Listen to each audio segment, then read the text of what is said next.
Hershey Park. Imagine taking your kids to Hershey Park over the summer. Hershey Park announced this week that transgender guests visiting the theme park may use the bathroom that matches their gender identity or family restroom if they wish. So they can just go in, males can go into the female restroom at an amusement park. So a place targeted to kids, which is even worse. Specifically, yeah. Which is even worse. Let me just say this. If you don't stand up now, I guarantee you the next thing that will be mainstream, because this is not normal. This is not the way, the velocity of the way this is being jammed down everybody's throat is not normal. This isn't an outcry from the people. No. This is 0.3% of the population. This, when you saw the gay marriage thing, that was pushed through by the administration, but we would have arrived there anyway ourselves. We would have gotten there. Another 5 or 10 years, we would have gotten there anyway. It was already on that path. Transgendered bathrooms have come out of nowhere and are being jammed down our throat. I guarantee you, the next stop on this train is pedophilia. I guarantee it. Pedophilia is natural and normal, according to an academic presentation last year at the University of Wake Forest, Cambridge. The defense of pedophiles is, well, a disturbing trend, and arguments are being made by some university academics at summer conferences. According to Philip Tremovich, a professor at a university in Japan, on the prevalence of pedophilia, the majority of men are probably pedophiles and hebephiles, and that pedophilic interest is normal and natural in human males. Now to a story about one of the most sensitive subjects imaginable, the abuse of children. There are some people who think attitudes and actions towards pedophiles should be adjusted. Correspondent Shannon Bream explains. A small group of psychiatrists and other mental health professionals is advocating changes to the way the American Psychiatric Association defines pedophilia in the Diagnostic and Statistical Manual of Mental Disorders, or DSM, saying those they call minor attracted persons are being unfairly stigmatized. The 8-year-old boy whose parents allow him to dress in drag so he can be paraded around at drag festivals. I'm going to find out who's lactating today. I am a lactator, honey. Drag is an all-ages thing. Drag should be an all-ages thing, and some people consider it provocative. It's not inappropriate, but it's not something that parents should be afraid of if their kids do, so. I think so many parents don't understand that it doesn't feel like hurt. No. And once you have committed, once you have, in your case, actually said vows and you have rings to prove that, as you say, that you all are together, right, you're all in. You're 7 years old and someone is stroking your penis. It feels good. Right. Even though you don't have a name for what that is, it feels good. A deep attachment forms between the abuser and the victim, and the sexual relationship, even at such a young age, becomes normalized, and you think this is love. This person, I'm special. And so you think the victim sees it as a good thing, and doesn't see it as abuse. I guarantee it.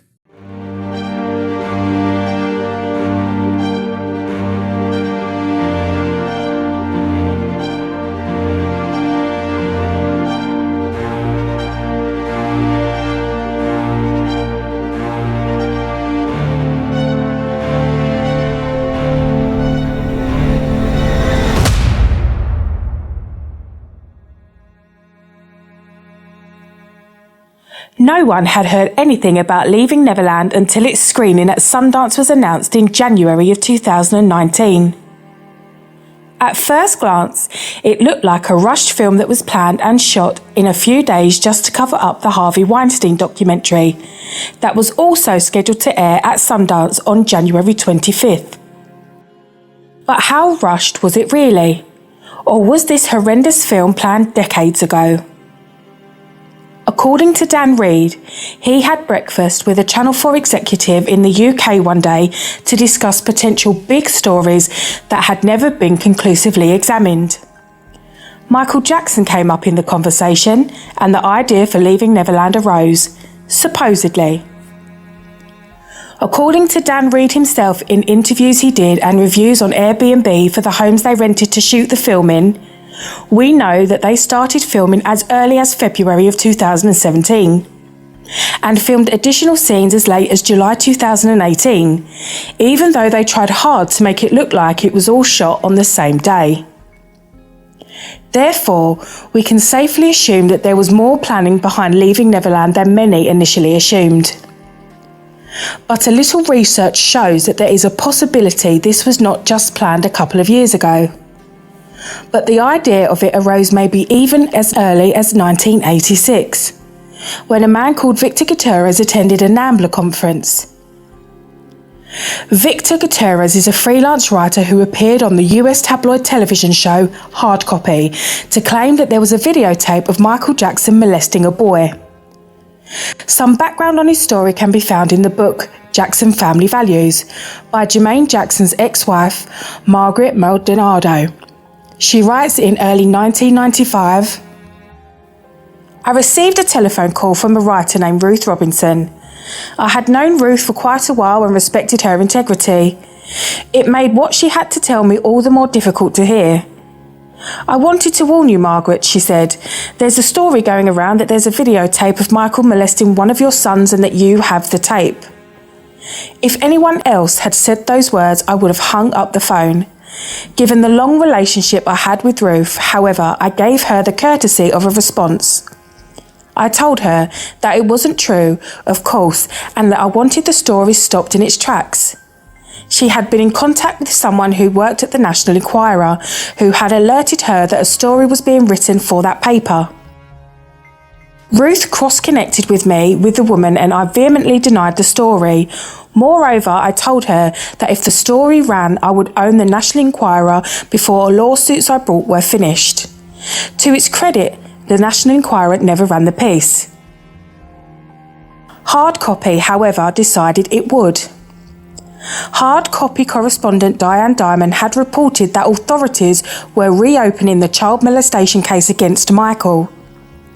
She had also made the allegations on the LA radio station KABC AM, a morning talk show hosted by Roger Barkley and Ken Minyard. Diamond's claims were based on the word of a freelance writer named Victor Gutierrez. The story was an outrageous lie. Not one part of it was true. I'd never met the man. There was no tape. Michael never paid me for my silence. He had never molested Jeremy, period.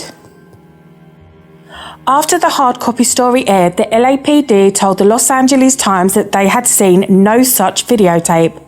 They were not looking for it and there was no renewed investigation into the molestation allegations. Jackson subsequently filed a $100 million slander lawsuit against Gutierrez, Hard Copy, and KABC AM for perpetuating the story. None of these parties ever produced the videotape or any evidence it existed. Because Jackson's lawyers could find no sign of the videotape or the origin of the tale, Los Angeles Superior Court Judge Reginald Dunn ruled that Gutierrez was no longer protected by the California Shield Law and ordered him to name his source. Gutierrez refused, instead claiming that a host of people, including Elizabeth Taylor and the Los Angeles County District Attorney Jill Garcetti, could verify the existence of the videotape. None of these people in fact supported him. Consequently, on October 15, 1996, Judge Dunn ruled that Gutierrez's story was false and that he had acted with malice and was therefore liable for presumed and punitive damages, the amount of which would be determined at a later date. The writer then fled the country and published a book in June of 1997 called Michael Jackson Was My Lover, The Secret Diary of Geordie Chandler. In October 1997, a legal action to assess the amount of presumed and punitive damages to be paid to Jackson by Gutierrez was delayed due to Gutierrez filing for bankruptcy. Jackson's lawyers stated that the assessment of such damages would be determined and that Gutierrez would not be protected indefinitely by his action. On April 9, 1998, Michael Jackson won the slander suit against Gutierrez. A Los Angeles jury ordered Gutierrez to pay Jackson $2.7 million for failing to prove the existence of a videotape that allegedly showed Jackson in an inappropriate conduct with a young boy. Gutierrez's book is fiction, and there are no diaries of Jordan Chandler. If there were, you can be sure they would have been in Sneddon's possession, and Jackson would have been on trial back in 1993, or they would have at least popped up during the 2005 trial. Also, Evan Chandler wouldn't have had to go through the hassle of drugging his child to get a so-called confession of any alleged abuse. There's a chance that Gutierrez worked with a source close to the Chandlers when he wrote the book. Presumably either Evan Chandler, Ray Chandler, or Diane Diamond. The book has several photocopies of confidential documents in it, such as a letter from the LA District Attorney's Office to the Chandlers, which was verified as authentic in an independent interview by the Sex Crimes Department individually who initially wrote it. At least a portion of these same documents and Gutierrez's writing have since appeared in Ray Chandler's book as well as Diane Diamond's. The actual written portions of the book seem to be about 5 to 10% accurate based on Jordan Chandler's sworn declaration and about 90 to 95% fictitious. The book can easily be called disturbing, a paedophile's dream, a revolting, completely fictional fantasy written by a paedophile for paedophiles. It is certainly not something that Jordan Chandler or any real molestation victim would have ever written in aforementioned diaries if there were any. It is doubtful that any side of the case nor any party of the case would have supported what was written. Gutierrez makes it out as though Jackson is in fact a masterful lover and that he and Jordan actually had consensual sex. He goes on to describe each of the sex acts in such lurid detail that it likely rivals most published adult sex fiction stories out there. Except in this case we are dealing with a minor and it is being passed off as a true story. When the media talks about kiddie sex charges against Jackson or Jackson raped little boys, they are implying penetration by Jackson with small toddler-aged children. The allegations are already bad enough, yet the media manages to turn it into something even worse. Dan Reed also calls it rape, but if Jackson had ever been accused of penetration, it could have been medically disproven and no one could have disputed this. Not guilty does not equal innocent to most. Nothing was proven by the trial, and that's why a lot of people still think he is guilty and just got away with it. If Jackson would have been accused of penetration, it could have been indisputably medically proven false. There wouldn't be any of this uncertainty that there is by some people with these molestation allegations, because it's so hard to disprove. This is exactly the reason why Chandler, Arvizo, Robson and Safechuck didn't make the accusations of actual rape. Although Robson and Safechuck did try to imply that fingers were used, and according to Robson, the actual act of penetration was attempted by Jackson, enough to cause bleeding. Apparently, Jackson was extremely well endowed because even with all the Vaseline in the house, as alleged by one of his discredited employees, and with Robson supposedly so in love with him, he couldn't manage to penetrate the then 14-year-old boy who likely had bowel movements larger than Jackson's penis. Fact of the matter is that penetration was only mentioned in Gutierrez's book. It was never filed in any report. Gutierrez claimed on Spanish television that Jackson violently anally raped Macaulay Culkin and Jordan Chandler, which allegedly sparked Sneddon's interest into photographing Jackson's buttocks during the body search in 1993, even though there were no allegations by Chandler of penetration during any alleged sexual abuse.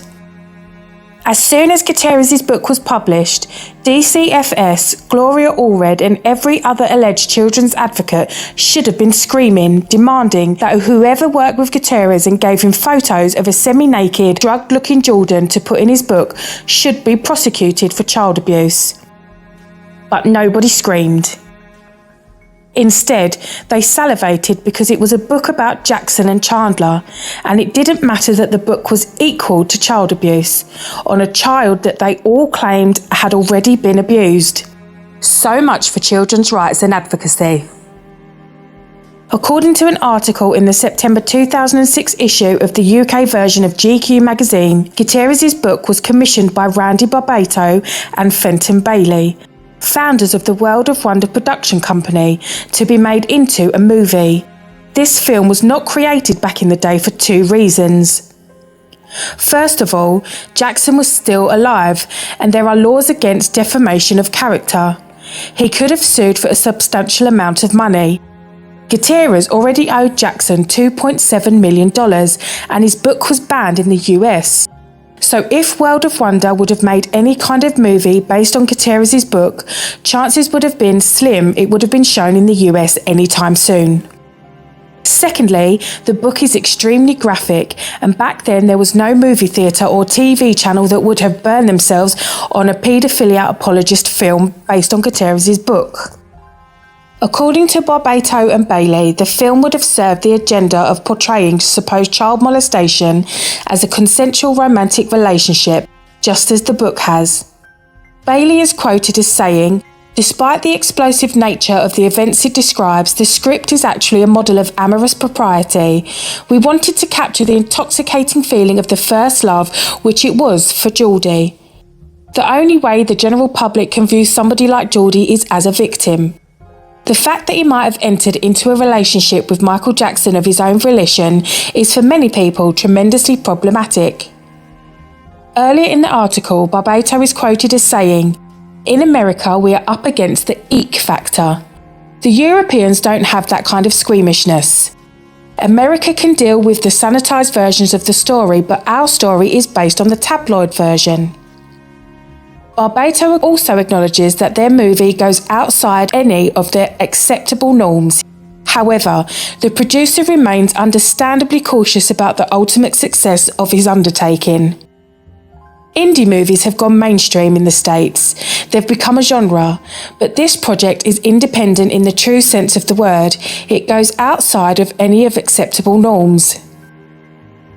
According to the article, after Gutierrez visited a conference of the North American Man-Boy Love Association, or NAMBLA, in 1986, Gutierrez reported that he heard at the conference that Jackson was one of them, a paedophile, and that Jackson was treated like an idol there as a celebrity poster child and hoped for the social acceptance of paedophilia. Gutierrez then goes on a mission and strikes up friendships with some of the Jacksons' employees, the so-called Neverland Five, all of who would later make allegations against Jackson. It is important to mention that one does not just visit a NAMBLA conference, as this FBI agent explains. Tell us about you infiltrating this group. Actually, the infiltration was fairly easy. They had a website. I paid $35. I joined the group. They sent me a letter praising me for my courageous step in joining the organization. I began to get emails from them. I was subscribed to their magazine. They started to send me their magazine, but they wouldn't allow me to attend any of their secret underground meetings until I'd been a member for 3 years and had been sponsored by another active duty member. The GQ article states that the film would be a fictionalised portrayal of the events. Since the book is a fictionalised portrayal of events, it doesn't really make much of a difference. Something cannot be a fictionalised portrayal of events. Either you are copying the events in the book, or you are doing something totally on its own. Like Leaving Neverland. Leaving Neverland portrays the alleged abuse as romantic love stories as if it were consensual relationships between two adults. Yet in this case it involves minors. This makes Dan Reed's film eerily similar to Gutierrez's book and what World of Wonder envisioned for their movie. Even the mock wedding between Safechuck and Jackson is based on Gutierrez's book. The parts about full penetration were left out of Leaving Neverland for reasons already explained earlier, although Jackson attempting penetration was alleged in the film. With celebrities like Barbra Streisand now coming out of the woodwork making comments that Jackson just had his sexual needs and that the alleged sexual abuse didn't kill the accusers. It's obvious that through Leaving Neverland, Jackson is being used as a poster child for the acceptance of paedophilia, just like the NAMBLA members had discussed and wished for back in 1986. But there is no way that they could have made a film in 1986 or even in 2006. First of all, because Jackson was alive and able to sue for defamation. And second, because people would have been outraged and disgusted by not just the film, but also Streisand's comments. But with the push for paedophilia acceptance over the past few years, times are completely different now. Denouncing paedophilia as sick, abnormal and disgusting is hardly allowed anymore in this time and age, where everyone feels offended even when it doesn't pertain to them. Could it be that the film based on Gutierrez's book that was commissioned by the World of Wonder is actually the film we have recently seen called Leaving Neverland? There is, of course, no way to answer that question with absolute certainty. But what we can do is look at what we do know to be facts, the people and the companies involved and the links between them. World of Wonder Productions is a production company founded in 1991 by filmmakers Fenton Bailey and Randy Barbato. The company produces reality and documentary television programs, feature films and new media, primarily specialising in documenting erotica, sexuality and the sex subculture. They have produced programming for HBO, Showtime, Logo, VH1, IFC, Discovery, OWN, TLC, E, HGTV, PBS and Channel 4. Interestingly enough, given the fact that it's an American-based company, their first client listed on IMDb back in 1991 when the company founded is Channel 4. So if World of Wonder commissioned the movie back in the mid-2000s and they produced for both HBO and Channel 4, then why wasn't Leaving Neverland produced by them? For that we should wonder if it was indeed commissioned by World of Wonder or by one of their clients. According to the listings on IMDb, Channel 4 remained a loyal client of World of Wonder until the mid-2000s. After a few productions in 2007 and 2008, there is no collaboration listed on IMDb between World of Wonder and Channel 4 anymore. Around the time World of Wonder started to produce less and less for Channel 4, Dan Reed's work for Channel 4 seems to increase rapidly, as is his work for HBO. Reed, being a so-called gun for hire, seems to do anything for money and fame, and so he got the job. Lastly, is there a link between Channel 4 and HBO? Yes, there seems to be. It is none other than SONY. HBO is owned by Warner Media, which is owned by AT&T. AT&T is connected to SONY through 550 Madison Avenue, New York. The building is formerly known as the SONY Tower or SONY Plaza, and before that, the AT&T building. Other links are the Game Show Network and Hook, which are both owned in joint ventures between Sony and Warner. Channel 4 is a publicly owned but commercially funded UK public service broadcaster. Going through the list of sponsors in Channel 4's financial report, there are few companies that stand out. MGM, Sony Music Entertainment, Sony Pictures and TriStar Productions. TriStar is owned by Sony and MGM has a long history with Sony. In 1987, MGM vacated Culver City and rented office space in the Filmland building, now Sony Pictures headquarters, until 1992. In 1989, Culver City is bought by Sony. In September of 2004, MGM is on the verge of bankruptcy and is purchased by Sony. MGM also hosts the Michael Jackson 1 show in Las Vegas. There seems to be a push in the media lately to claim that Sony is losing money because of Leaving Neverland, since Sony signed a $250 million distribution deal for Jackson's recordings in 2018.